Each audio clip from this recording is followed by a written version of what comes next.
भी पता चल जाती है। लेकिन क्या चीजें उस तरह से बाहर आ पाती है? जगदीश शर्मा मेरे साथ मौजूद हैं। जगदीश जी, देखिए मनोज भाई, अभी भाजपा का तो खेल चल रहा है पिछले 14 साल से। ये पूरी तरह फेल है, दिखावा कर रहे हैं। जो संजय साई आईपीएस अफसर बैठे हैं, मैं इनका सम्मान करता हूँ, नहीं कहानी पूरे देश के आईपीएस अफसरों का सम्मान करता हूँ। कहना कि उनके हाथ बांध दिए जाते हैं। इंटेलिजेंस में भी अफसर ही होते हैं, सीबीआई में भी, ईडी में भी बड़े बड़े अफसर होते हैं। सबको सब पता होता है देश में चल क्या रहा है, पर कहीं लाचार और मजबूर कर दिए जाते हैं सरकार को द्वारा।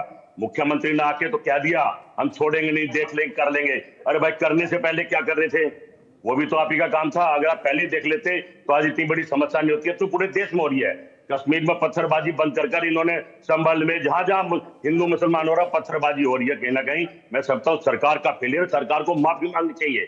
मुख्यमंत्री इनका, गृह मंत्री इनका, प्रधानमंत्री इनका, इतने बाहुबली बड़े बड़े नेता बैठे हैं और फिर भी कहते हैं कि पाकिस्तान आके कर गया। अगर पाकिस्तान भी आके कर गया तो भी डूब के मर जाना चाहिए। जो पाकिस्तान वहां से थर थर कांपता है और वो आज जाके ऐसा काम कर रहा है, हमारे घर में घुस के एक काम कर रहा है। तो ये सरकार क्या कर रही है? क्या कर रहे हैं गृह मंत्री? क्या कर रहे हैं उनकी आईबी? क्या कर रहे हैं उनके रो? क्या कर रहे हैं? सब मस्ती मार रहे हैं क्या?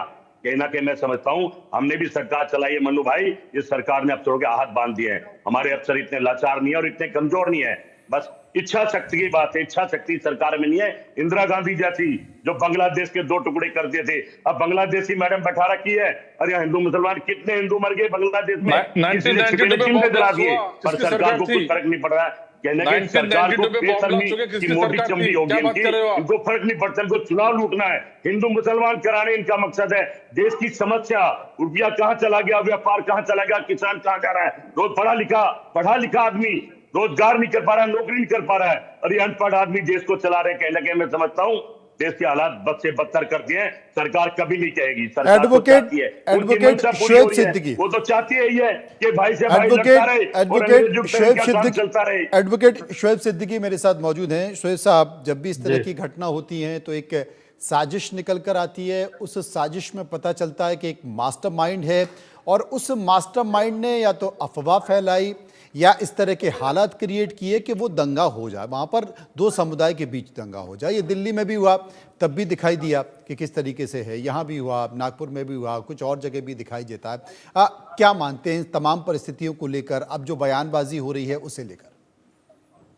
देखिए मनोज भाई, ऐसा है कि जो हालात हुए हैं मैं इसकी मुखालफत करता हूँ। ये नहीं होना चाहिए था और इसकी सारी जिम्मेदारी जो है स्टेट गवर्नमेंट की होती है। अभी हमारे कांग्रेस के प्रवक्ता ने भी बात कही कि मनोज भाई ने बहुत अच्छी बात की, मनोज सर ने, मैं भी इनको बहुत मानता हूँ। सर देखिए मनोज भाई, 17 तारीख का मामला था और मामला जो तो औरंगजेब पे चल रहा था और मैं समझता हूँ महाराष्ट्र होते होते ये ऑल इंडिया नहीं ऑल वर्ल्ड पहुंच चुका है मामला। और तरह तरह की सियासी पार्टियां भी मंजरेआम पर आने के लिए रोटियां सेकने की कोशिश कर रही हैं और मुल्क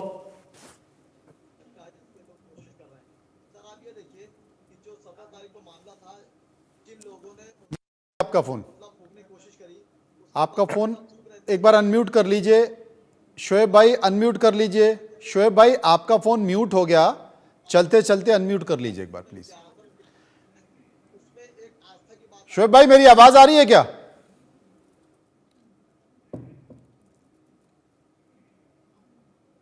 लगता है उनको आवाज ही नहीं जा रही है। औरंगजेब का नाम लेते ही अचानक से वो म्यूट हो गया, आप समझ में नहीं आ गया और वो तूल ले लेता है। आ गया। देखिए अनम्यूट हो गया। गवर्नमेंट जो सर क्या कर रही थी? क्या कर रही थी? गवर्नमेंट की जिम्मेदारी थी कि वहां की एजेंसियां, हमारे वहां स्टेट की एजेंसियां हो चाहे सेंट्रल की एजेंसियां हो, इनकी जिम्मेदारियां थी कि इस तरह के मामले मंजरेआम पर ना आए। आप सब देखिए, हमने हमेशा कहा कि देखोगे तो हर मोड़ पे मिल जाएंगी लाशें, ढूंढोगे शहर में कातिल ना मिलेगा। तो आखिर यह वजह हुआ क्या?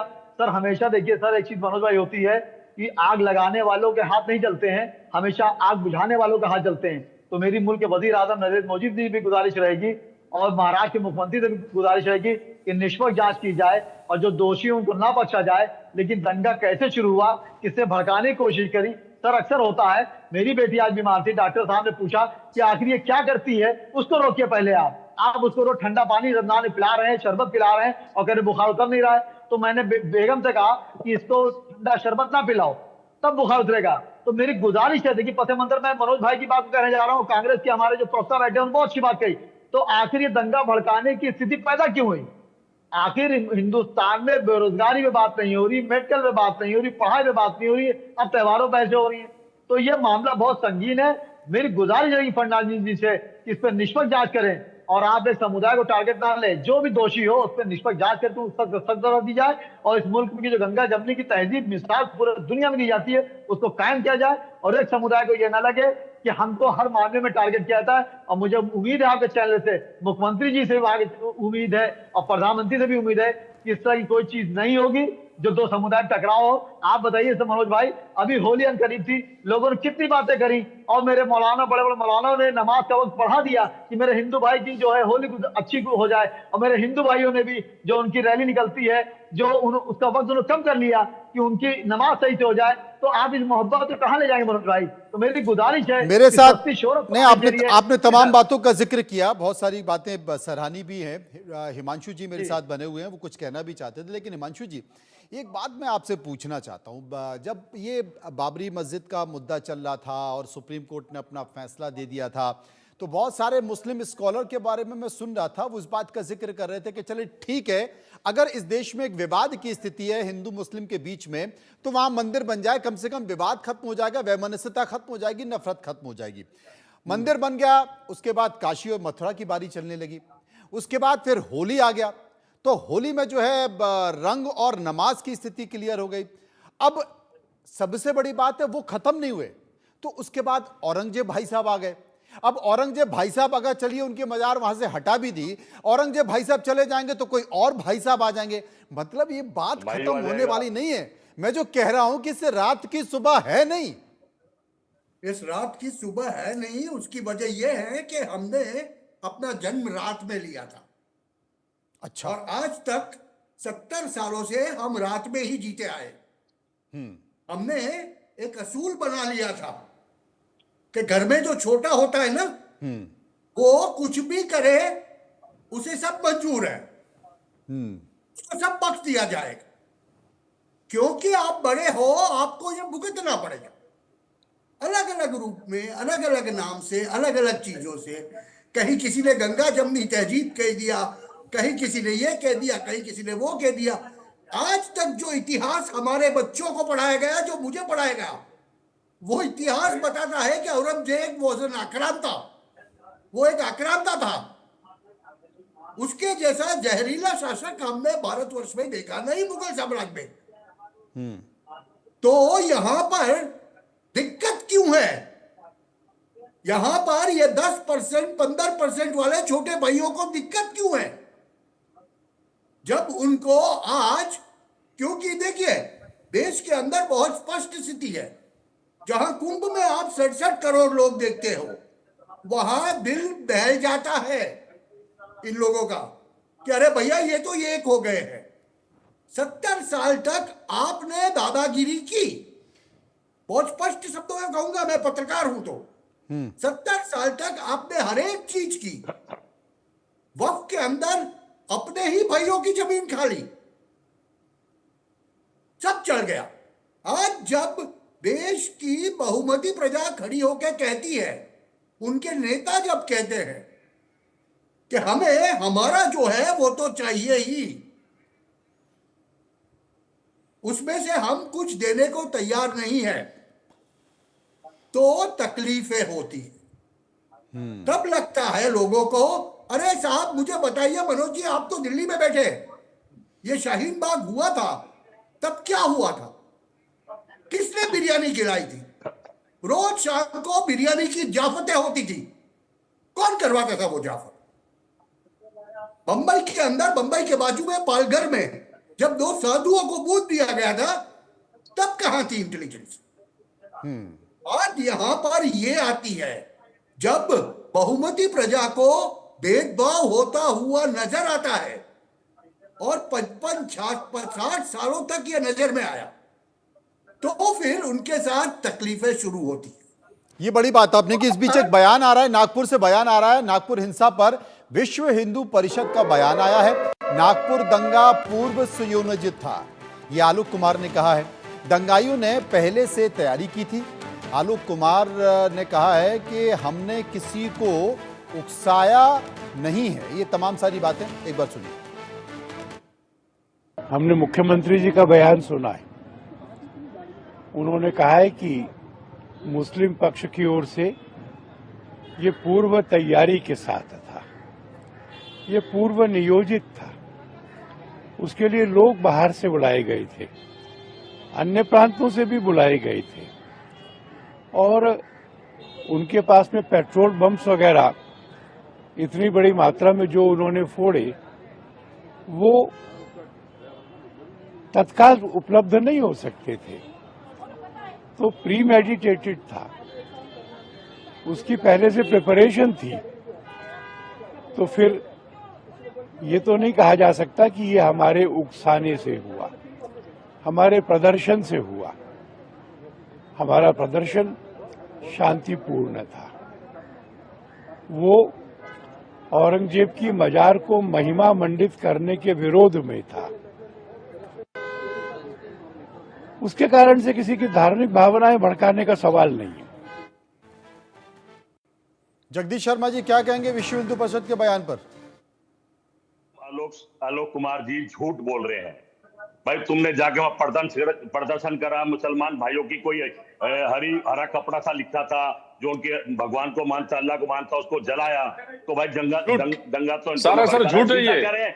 आलोक जी, यही अफवाह थी। सरकार का फेलियर था, सरकार को, मुख्यमंत्री को यही झूठ इस्तीफा देना चाहिए था, क्योंकि वो बाहर से बुलाए गए, बाहर से कृत्य करे।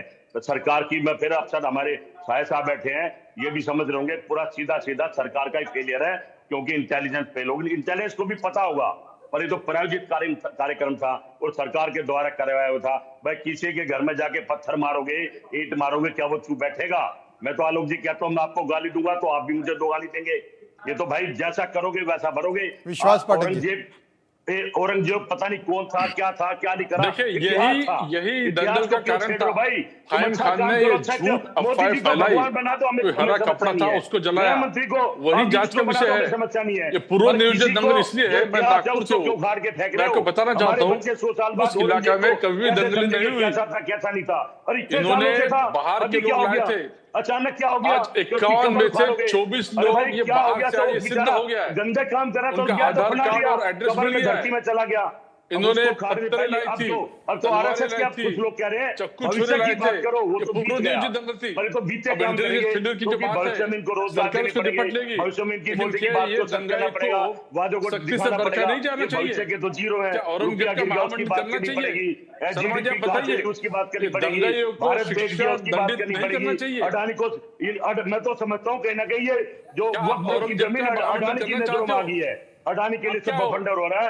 ऐसी फिल्में क्यों बनाते हो भाई? पाकिस्तान की भी मीडिया अच्छा जगदीश जी एक बार सुन लें, एक बार पाठक जी को सुन लेते हैं, एक बार पाठक जी को सुन लेते हैं। जगदीश जी एक बार पाठक जी को सुन लेते हैं, पाठक जी को सुन लेते हैं क्या बोल रहे हैं। हाँ पाठक जी। जगदीश जी को सुनने का धैर्य नहीं है।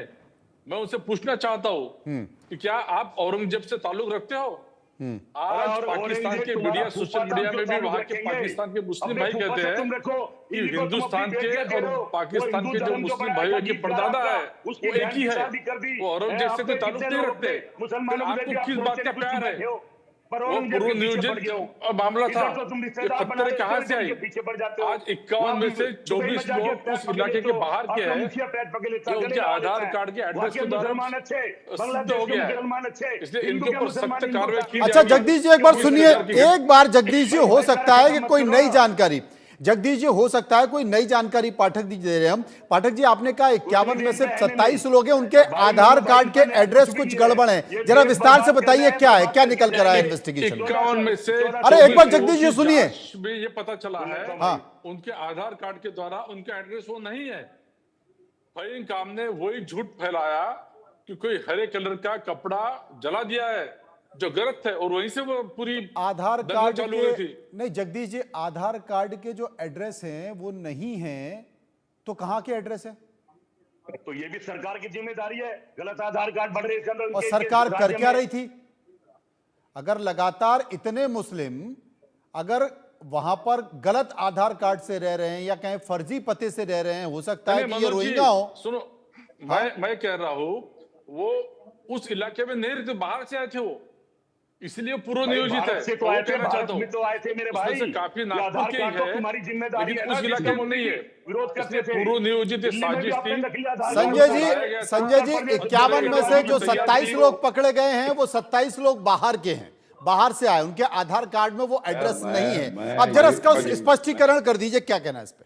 मैं इसमें स्पष्टीकरण नहीं कर सकता हूं। जी। अगर इनको ये लगता है कि वो आदमी महल वाले एरिया में नहीं है, दूसरी एरिया से आया है, तो उसको वीजा होना चाहिए था, तो मैं उससे सहमत हूं। वीजा नहीं, पत्थर मारने के लिए उसको लाया गया था। अरे वो पत्थर मारने के लिए लाया गया, उसको लाया गया पत्थर था। मारने के लिए उसको लाया दंगल गया करने के लिए लाया था। बीजेपी के आप किस प्रवक्ता किस साहब, पुलिस सरकार कैडर से क्या काम करी करते थी? हो? सरकार तो आप ही की क्या थी। आपके जमाने में कोई दंगल हुई नहीं? क्या बात कर रहे सहायक जी आप रिटायर्ड हो गए, जो इसका है मतलब ऐसे करें? नागपुर में जो हो रहा है उसके बारे में बात करिए, मैं उसके बारे में बात कर रहा हूँ। मैं भी नागपुर के विषय में ठीक है। बता रहा हूँ। हाँ, उस इलाके में आज तक कभी नागपुर दंगल का नहीं ही हुई मैं थी। बात कर रहा हूँ, नागपुर का बात कर रहा हूँ। और दूसरा ये मैं बताता हूँ कि क्रिमिनल इन्वेस्टिगेशन इंडिया में, अब आप एक बड़ा अच्छी बात सुन लीजिए, सब लोग के लिए ज्ञान होगा। जी जी बताएं। क्रिमिनल इन्वेस्टिगेशन इंडिया में पॉलिटिकल पार्टीज के स्पोक्स पर्सन करते हैं, पॉलिटिकल लीडर्स करते हैं, मीडिया करती है, पुलिस का रेगुलर स्पोक्स पर्सन नहीं आता है पर्दे पे, और न सरकार के बिहाफ पे कोई बोलता है। हमें ऑथेंटिक ऑफिशियल सोर्स से चाहिए, और वो बताएंगे कितने कहां के थे। और कॉन्स्पिरेसी जो पहले 120B सेक्शन के हिसाब से होता था, तो वो मैं किसी को नहीं बता सकता हूं कि इंग्रेडिएंट्स क्या होते हैं। ये information home minister of Maharashtra ने भी दी है। वन सेकेंड ये इंफॉर्मेशन असेंबली में महाराष्ट्र के होम मिनिस्टर ने, सीएम ने दी है। स्पोक्स पर्सन ये अपनी इंफॉर्मेशन जांच के लाता है। रिटायर्ड होने के बाद में आईपीएस अधिकारियों की भाषा अलग हो जाती है। जब वो नौकरी अरे करते थे भाषा बराबर की करते बात थे नहीं, सब। वही भाषा हमारी पहले भी थी, वही मनोज जी, भाषा I आज need to भी है। say- I need to comment. के सारे पे नाचेंगे, हाँ। वो तो गूंगी गुड़िया बना देता। I'll just हिमांशु भट्ट जी कुछ कह रहे हैं इस पर। हिमांशु भट्ट जी, उसके बाद मैं शोएब साहब के पास आऊंगा। हाँ हिमांशु जी। अब मुझे सिर्फ इतना कहना है, देखिए मनोज जी, इन्वेस्टिगेशन अभी जो ये बोल रहे थे सहाय सर कि भाई इंटेलिजेंस फेलियर हुआ, घटना हुई, वरना घटना ही नहीं होती। अभी जो पकड़े गए हैं उसके बाद जो स्विफ्ट कार्यवाही हो रही है, और उसमें जो पकड़े गए हैं उसमें official investigation up till now where it has reached is very clear in Maharashtra Assembly when a home minister says that this many people, now I'm saying this very responsibly as a जी journalist, जी एक पत्रकार की तरह मैं journal responsibly कहता हूं कि अगर एक राज्य का गृह प्रधान कहता है कि हमने 51 जो पकड़े हैं उसमें से इतने बाहर के हैं, now that means he is corroborating with that evidence that people from outside were brought in Nagpur to make this stone pelting. If that is the case, अगर ये बात पुरवार होती है तो इसे हम डेफिनेटली एक कॉन्स्पिरेसी कह सकते हैं। अगर नहीं, देखिए इंटेलिजेंस फेलियर की जो बात हो रही है, इंटेलिजेंस जो अगर सही होता, पहले से पकड़ लिया होता, तो ये जो बंदा है, ये खान जो भी है, फहीम खान या एक्स खान या वाई खान, वो बंदा पहले से पकड़ा गया होता। मगर अगर आप इतिहास देखो नागपुर की, जहां हम बात करते हैं, ये भाई साहब भाजपा वाले हमारे नागपुर से है, तो नागपुर के अंदर पिछले 50-60 सालों में कोई ऐसा नहीं कहेगा कि इस प्रकार का कोमवादी दंगा वहां पर हुआ। हालांकि आपको ये जानकर ताज्जुब होगी कि नागपुर एक ऐसी जगह है जहां पर भीम का भी बड़ा वर्चस्व है, जहां पर संघ का भी बड़ा वर्चस्व है, और महाराष्ट्र पॉलिटिक्स का पावर प्लेस नागपुर है। मैं आज भी आपको कहता हूं कि ये सब डिटी में जाने की बजाय ये दंगे का, ये फसाद का मुख्य कारण ये है, कुछ लोग हमें, हमारे देश को ऐसा कहवाना चाहते हैं, ऐसा बताना चाहते हैं कि अभी हम जिंदा है। शोएब जी मेरे साथ आप मौजूद हैं। घर में शोएब जी घुस के हम जवाब, मार सकते हैं। शोएब जी जवाब। देखिए मनोज भाई, ऐसा है कि कोई भी मुल्क सर हो, अगर मजहब पे सियासत करके गद्दी हासिल करना चाहेगा तो सर वो स्टेट नहीं, वो मुल्क भी धीरे धीरे खोखला होगा, और उसके खोखले होने के बाद आम आवाम भी खोखली होगी और मुल्क बहुत पीछे चला जाएगा।